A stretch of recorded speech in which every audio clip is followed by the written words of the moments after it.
On this very special episode of Punky Brewster, Punky's dream is to become an astronaut when she grows up. Greg, this is Latch-Key Dads. Oh, sorry, Tim. On this very special episode of Boy Meets World, Tim joins a cult, and Greg must... Hey, Greg, you need a drink? You okay? Sorry. Oh, right. On this very special episode, we talk about the meaning behind our namesake, Latch-Key Dads. Yeah, and I'm really excited to talk with the inventor of NERF, Ren Geyer. No, sorry, Tim. No, we didn't get that. But we will discuss one of our all-time favorite toys, NERF.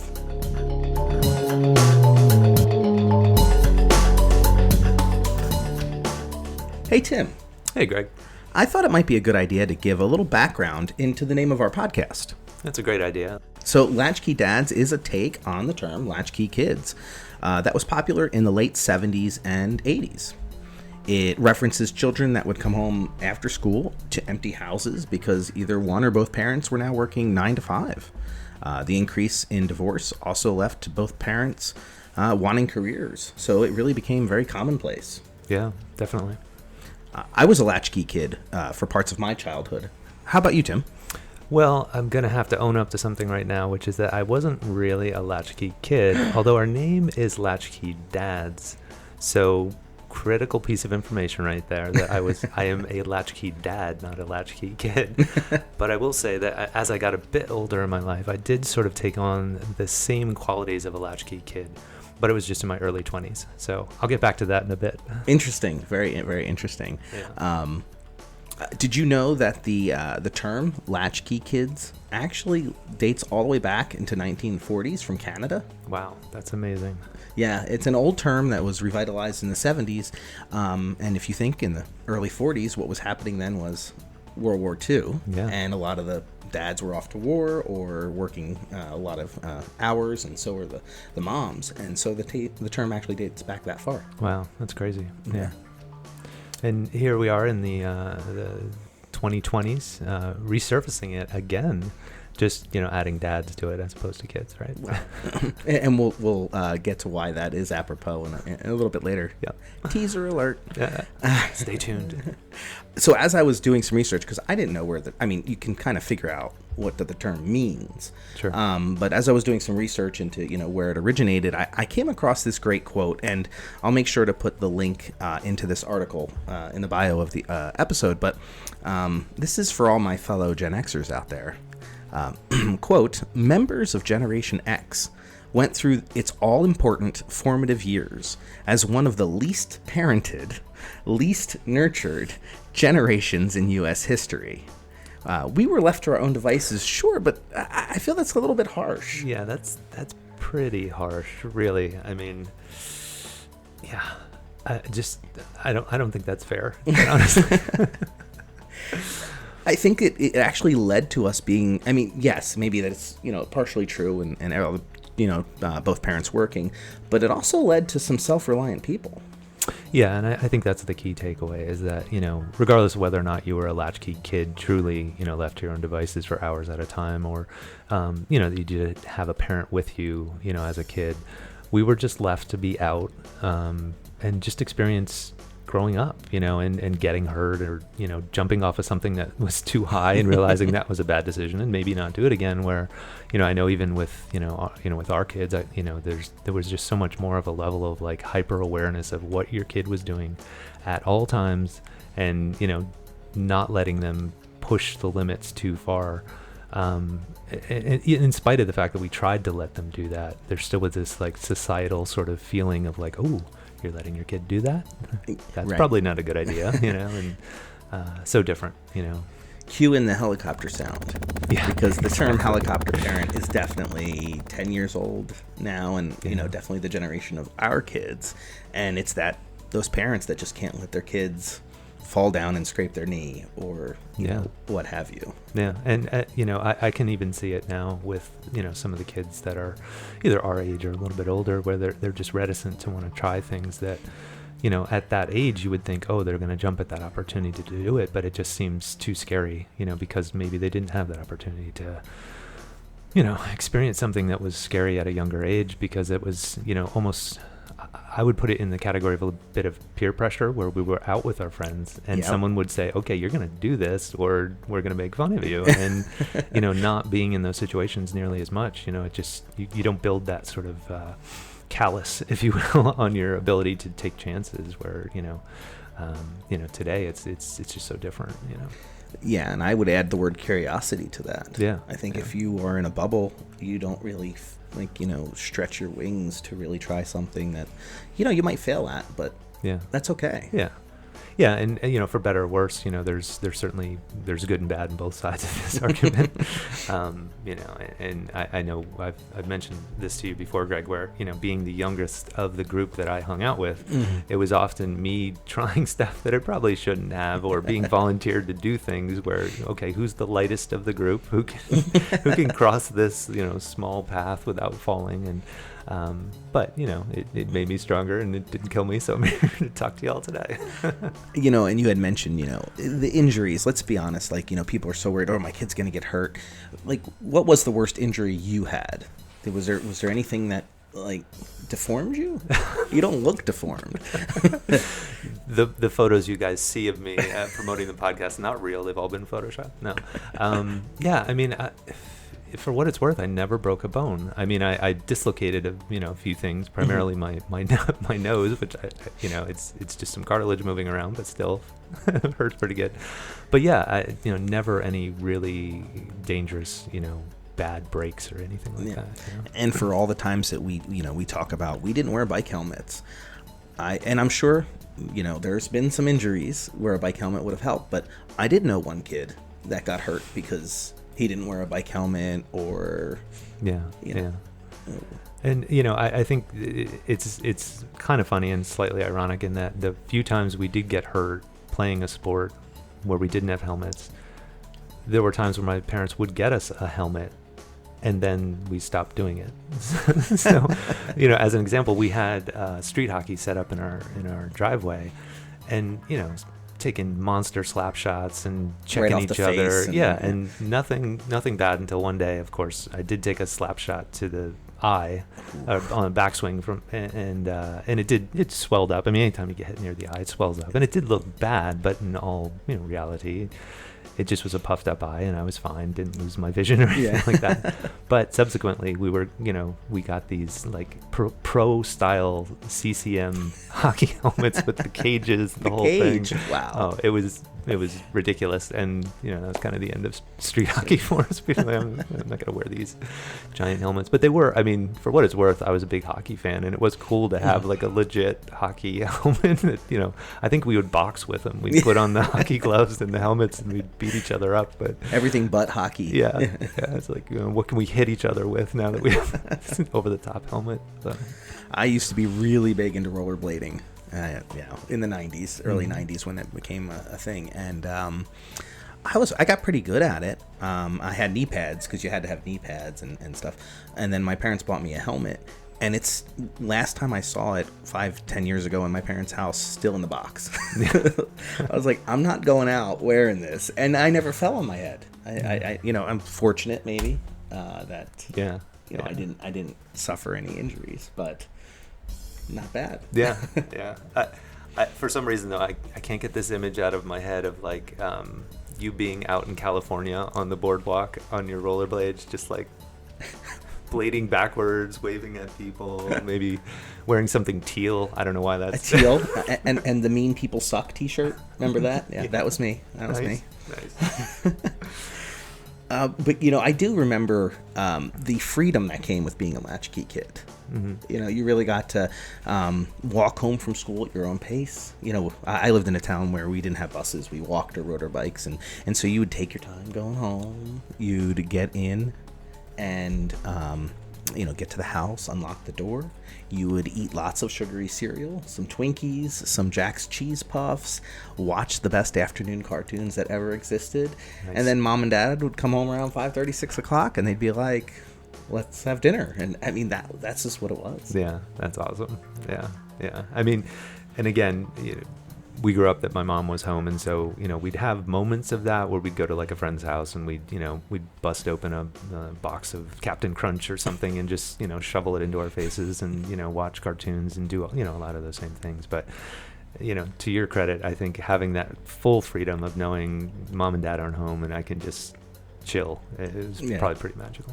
It was pretty sweet. I would say though that even though maybe you weren't a technical latchkey kid, you were definitely you had freedom, right? You would just go out. Oh yeah. I mean, we honestly, we in the summer especially, we'd get out early, we'd get on our bikes, we'd ride around, we'd go to everybody's house. We had one friend who they had the basement with the pool table, and that was like a special outing. We'd go over to his house and we'd just be down in the basement just chilling for hours, and just it was so fun.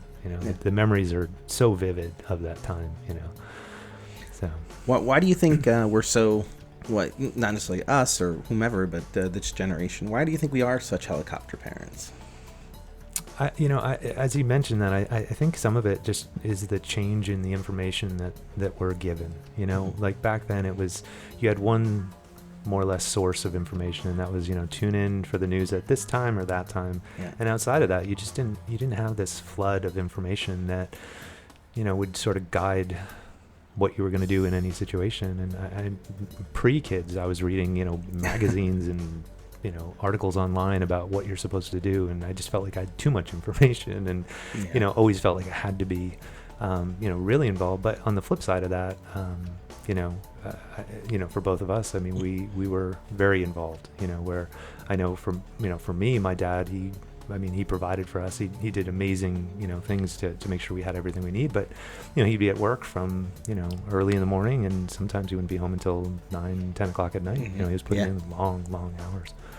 So yeah, I remember that with my dad too. Like, the one income, my mom was a stay-at-home mom for the most part. And then when we got older, she got a job, and my dad, hours and hours and working hard. Which I think kind of brings us back around to, us again, that, we are latchkey dads in the sense that we've been around, in the house during those child rearing years and then being sort of left to our own devices when the kids are at school and all that. So we are both stay-at-home dads in the essence that we work from home. Yeah. So we got to, when you work from home, you get many more opportunities to see your kids. Yeah. So definitely. Yeah. And, eat a box of cereal, when you want to. Yeah, and I love it. I have to say, being at home, I used to work, I used to drive an hour and a half to work, an hour and a half back. So most of my day was like sitting in a car, and I absolutely couldn't stand it. And then, having that ability to be home and just be like, this is the best. I can see my kids off to school. I can stay in my pajamas all day and come and go as I need. So. Yeah. And in a similar way, when I, let go of my last job, I'll say it that way, and went out, on my own and started my business, it was, super freeing, to be able to just decide when and how, work was going to be done. But, at the same time, my commute is, from one floor to the next, and whatever I'm wearing is totally fine. And, it's also that feeling in the beginning was like, okay, when's this vacation going to end? And when do I have to go back to a 9 to 5? And, it's been quite a number of years now, and the business is still going strong, and I'm quite pleased with that. But yeah, I can still carry my Latchkey Dad card and proudly display that. So. So if any of our listeners have some fun stories of when you were a latchkey kid and you'd like to share them with us, maybe you could send us an email. Yeah, that'd be great. You can email us at dads@latchkeydads.com.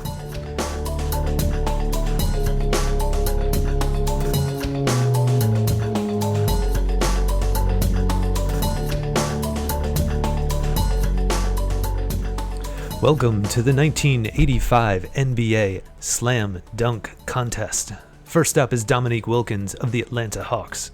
Oh my, a hammer with the right hand. Boy, that's a 10 to me. I may be generous today, but that was a super move. Power soaring into the air, a one-handed windmill. And here's rookie phenom Greg of the Washington Generals. He's 5'6", an imposing frame. He stormed the NBA and put all other players on notice. He's got a wicked crossover and a fadeaway jump shot that just can't be defended. He dominated the three-point contest, easily defeating Larry Bird. Now, he's looking to finish his day by dethroning Larry Nance. Here he goes. It's a 720 reverse slam. I've never seen anyone get that high above the rim. Boom! Shakalaka.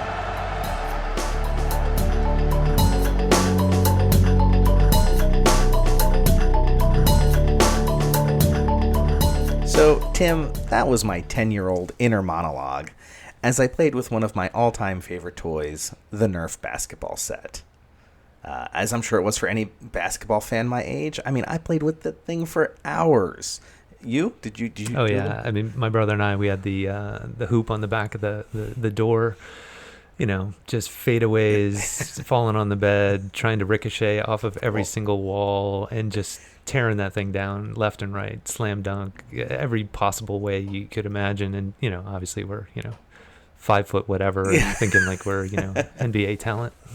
Yeah, we had it in my we had a guest bedroom downstairs, and we would actually remove the furniture just to have more open space to play. And I mean, it got physical, like body slams, checks, doors were broken, holes put in walls from the violence that ensued. That's awesome. Yeah.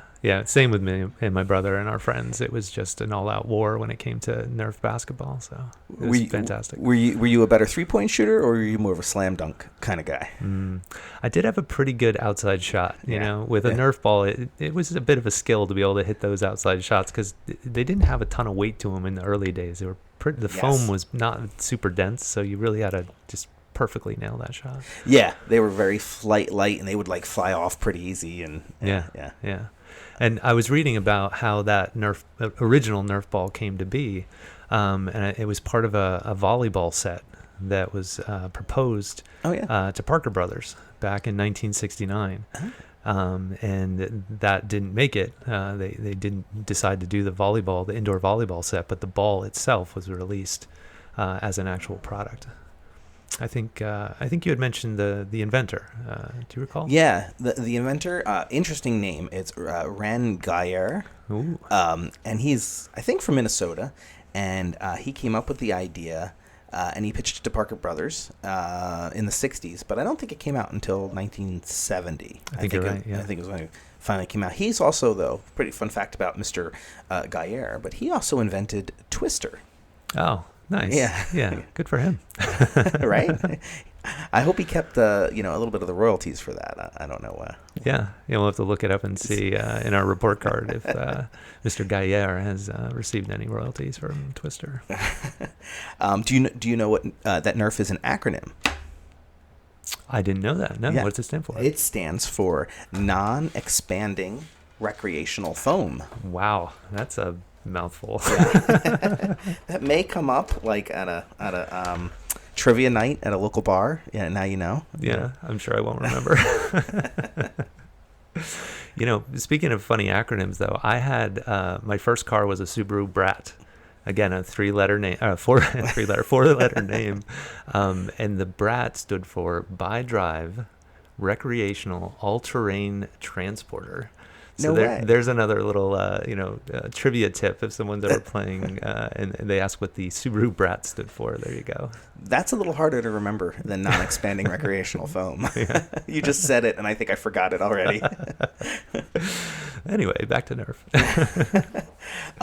So, nowadays, kids mostly think of NERF being NERF guns, but back then it was simply a basketball net that you would hook over the door. You'd have to have a door without too much trim or it wouldn't work, right?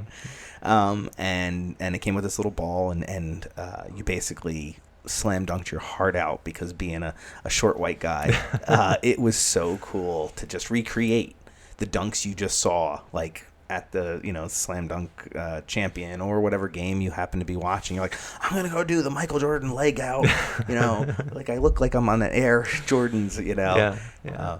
and just get up there and slam it, and the alley-oops with our friends. Oh yeah, definitely. I mean, we would take it a step further, even where we would take the hoop and we would just put it anywhere. So we had like our laundry bin. So we'd be shooting our laundry, through the hoop, and it was all about basketball, and the NERF definitely upped that game for us. So.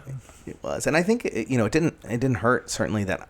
I'm not a huge basketball fan, but that was the golden age of basketball, right? Michael Jordan, Scottie Pippen, the Nasty Boys in Detroit. I mean, it was just, I loved it. The Knicks were good. Yeah, and even in our intro, I mean, Dominique Wilkins. I've watched a few sort of highlight reels recently, and the power that Dominique would throw down dunks, it's unparalleled in today's game. I mean, there's just not that kind of force going to the hoop as back in the that magic era that we grew up in with, like you said, Michael Jordan and Dominique, and just so many Ewing greats. Yeah. I think that was the last time the Knicks were good. might be accurate there. So everybody knows the blasters and guns, right? But Sure. they came much, much later. Yeah. They didn't come out until 89, and even then it was just the bow and arrow. Right. Yeah. Yeah. And even the early guns, it was like a single, almost like had a pump on it, that would shoot a single, I think it was just a small ball at that point, as opposed to now where it's, actual like kind of darts and things with wings on them to really, give you that extra distance. But those early ones were pretty simplistic in comparison. Another one of my favorite Nerf toys was the little footballs. Yeah. My gosh, you could wing them so far as long as it wasn't too windy, and just you'd look like Montana back there. Little firing BBs all over the yard to your friends, and it was just a great invention. Yeah, yeah, and I feel like at that point we were prone to leaving them out in the yard. Yes. So they'd get soaked because inevitably a dog would take a small bite out of them. So that whatever the outer coating was sort of broken, and they would absorb more water, and then we'd whip them at each other with water in them, and it hurt so much more when they were 20 pounds, soaking wet. And I don't know. Do you remember the boomerang by any chance? I actually now that I had totally forgotten about that until you just mentioned it. Was it the? Wasn't it the like try? Yeah, it had three sides on it that were you could kind of bend them a little bit. And yes. I was kidding a friend that it was kind of like playing fetch with yourself, because you would throw it down the yard and it would make a half-hearted attempt to turn and never actually arc at all. So you'd run down, pick it up, throw it to the other end of the yard, run down, pick it up, throw it to the other, never succeeding in actually doing anything remotely close to a boomerang. Yeah, because the commercials lied to us, right? Yeah. They were throwing it 30 feet away, and it would make a perfect spiral right back to where they were. Yeah. Love that boomerang. I have to admit, Nerf had some great slogans over the years. I don't know if you saw any of these, but they're pretty good. The original one was world's first official indoor ball. Oh. So that is that a tagline, or is that just like a mission statement? Doesn't really mission statement. Not really rolling off the tongue there. No. Then it became throw it indoors. You can't damage lamps or break windows. You can't hurt babies or old people. And maybe some people took that as a challenge. Again, way too long of a tagline. That's just a longer mission statement. They got better at it though. Okay. They got better. Right. So these definitely probably you'll recognize some more of these. It's Nerf or nothing. I do remember that one, yeah. Nice and simple, not 84 words. Yeah. You can't fit that on a package, right? What's that T-shirt say? I need a microscope. There's only one Nerf. I remember that one. Again, they're getting shorter and better as we go. Yep. Let's see, how about this? The wetter, the better. That was from their, I guess, when they had the Super Soakers. Okay. Part of the lineup.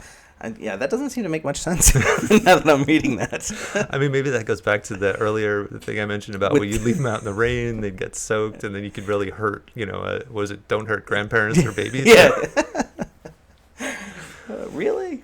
And that's really, those are all the best ones that they got. All right. Yeah. All right. It's pretty solid. Not too bad. Yeah.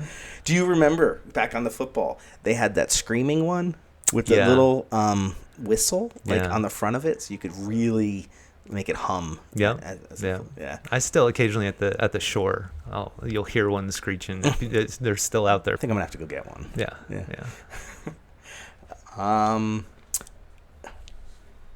So I know that we've touched on sort of the evolution from balls and things like that to the guns.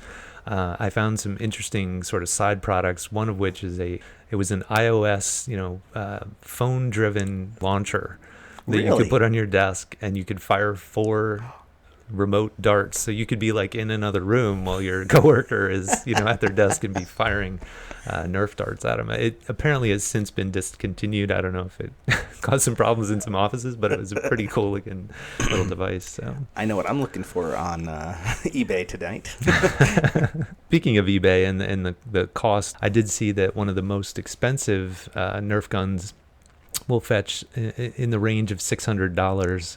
What? For a 2010 N-Strike Long Strike CS6, which was a pretty powerful version of a sort of a sniper rifle.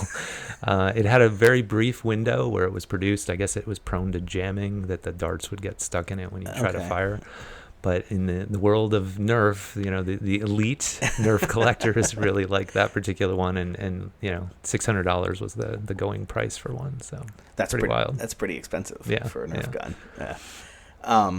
The amount of Nerf bullets made every year was really amazing. Are you ready for this number? So every year, Nerf makes 444,277,777 darts.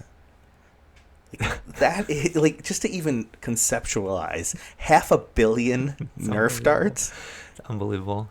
I mean, just the amount of physical space that would take up, and if you were to create them all in a factory and then and push them out once you've made that many, it just is a staggering figure. Yeah. I'd like to go visit the where they're made, just to kind of see this process. Or maybe they have like a Scrooge McDuck diving board where you can jump off into a giant pit of Nerf darts. That'd be fun. That's awesome. Actually, I like that idea. Nerf, if you're listening, make that happen. We'll be there to test it out and do a podcast on it. Along the lines of the type of guns, this is, I guess, the creme de la creme. It's called the Hail Fire. Oh, okay. This sounds exciting. And the Hail Fire can fire 150 darts in 30 seconds. The kid in the neighborhood who has like the noisy cricket, single shot, and then the neighbor shows up with the 150. 30 He's getting seconds. decimated. That's crazy. Yeah, unbelievable. One other fact is the Nerf brand, not anything else because it's owned by Hasbro, I believe. Yes. Yeah.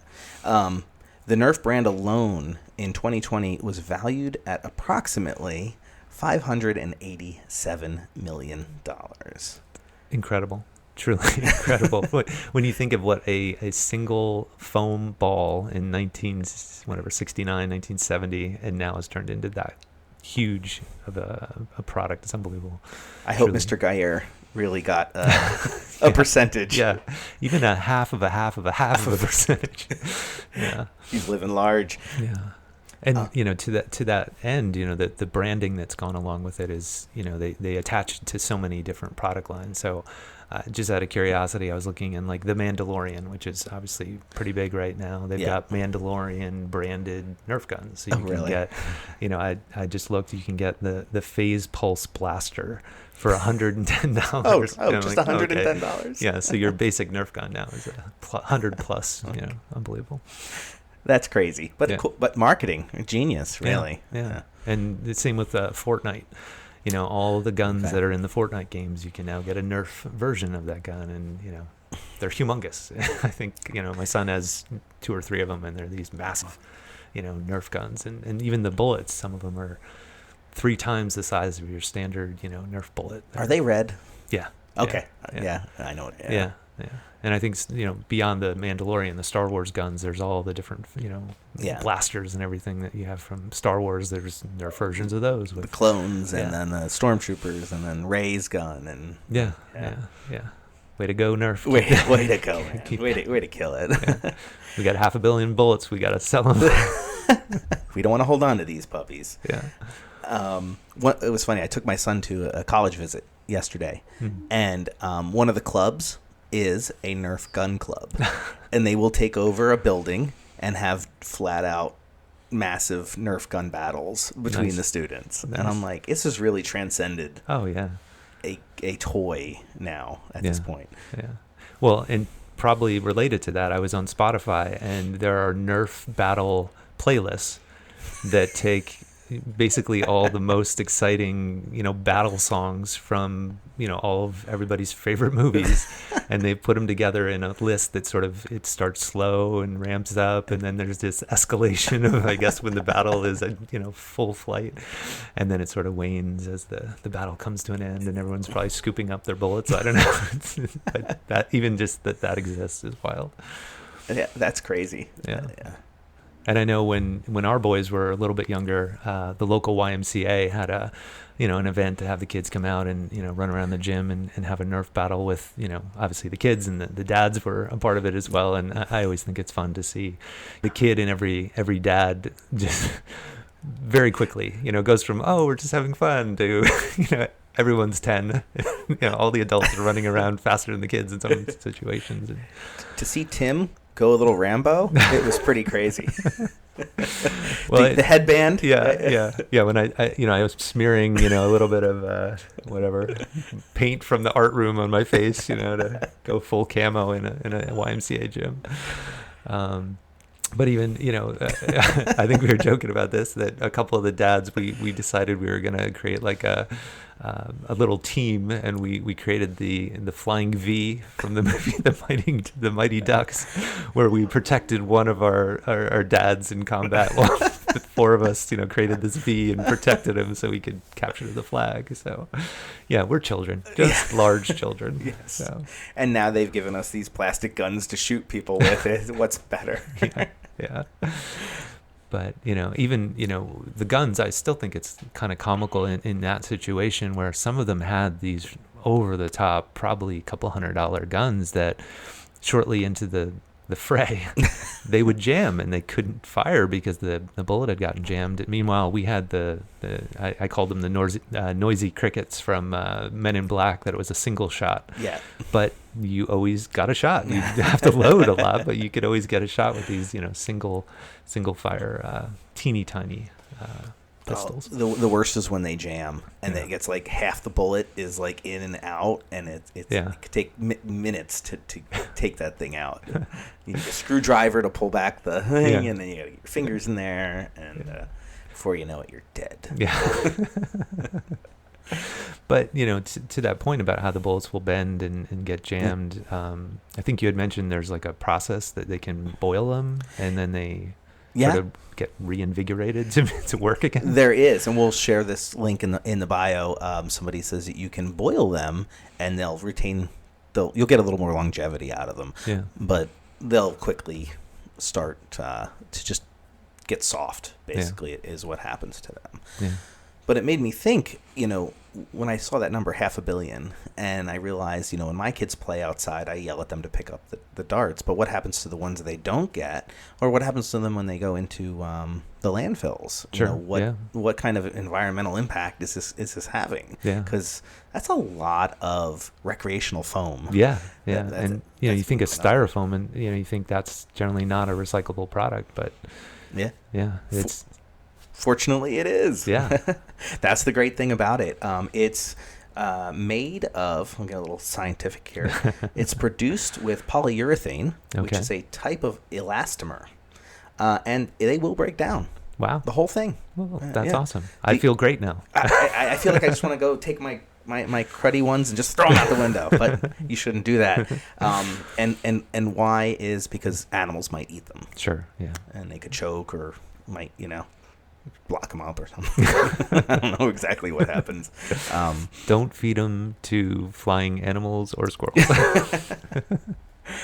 So you should dispose of them in your garbage. They will just break down in a normal landfill. But if a couple are out there in the woods, they will break down in a year or two, just naturally, which I thought was pretty cool. Yeah, no, I mean, when you think of the impact, that is pretty awesome that they, whoever was behind the creation of it, took the time to do something that would be, obviously it's a kid's toy, and to do something that's for the betterment of the future and do something that isn't going to just create 500 million more every year that are going to pile up and, this mound of, you can, float them in the ocean, create an island, NERF Island. I'm going to go live on NERF Island. That's where all the bullets live. NERF Island.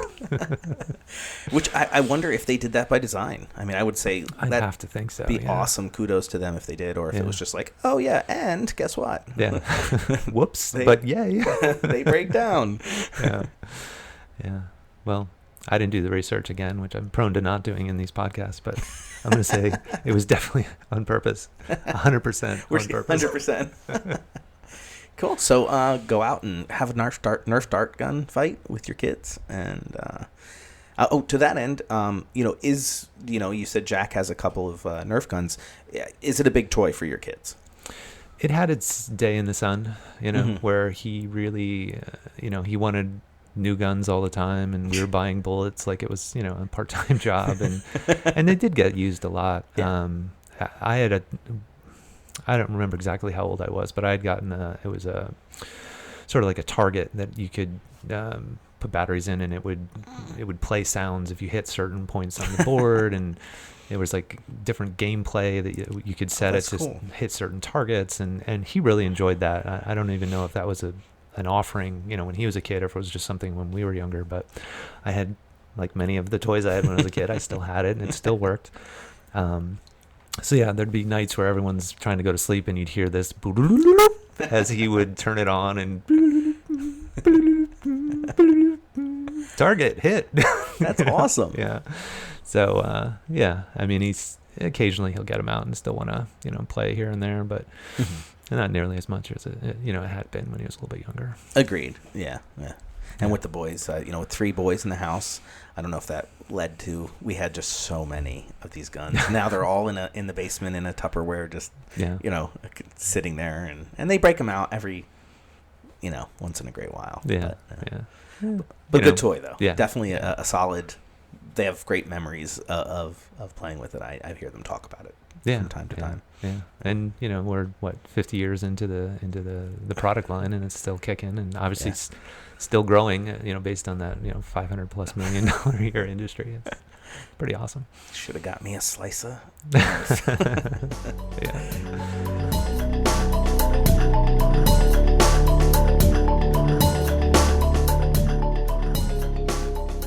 Hey Greg, I think it's time for us to do our report card. Okay. At the start of the episode, we joke about our interview with NERF inventor Ren Gaillard falling through. But that wasn't true. We did get the interview. Wait, what? We did get the interview, and we will be releasing a bonus episode next Friday. Nice. Ren takes us back to the late 60s and shares how Twister and the original Nerf ball came to be, as well as details on his current project, My Friend Ren. Earlier in the episode, we also talk about the term helicopter parent, which was first coined by Dr. Ham Ganot's 1969 book, Parents and Teenagers. It became popular enough to become a dictionary entry in 2011. Cool. We mentioned Larry Nance in the Nerf intro, and this may not be a household name, so just to clarify, Larry Nance won the first dunk contest in NBA history in 1984. Nice. Cool.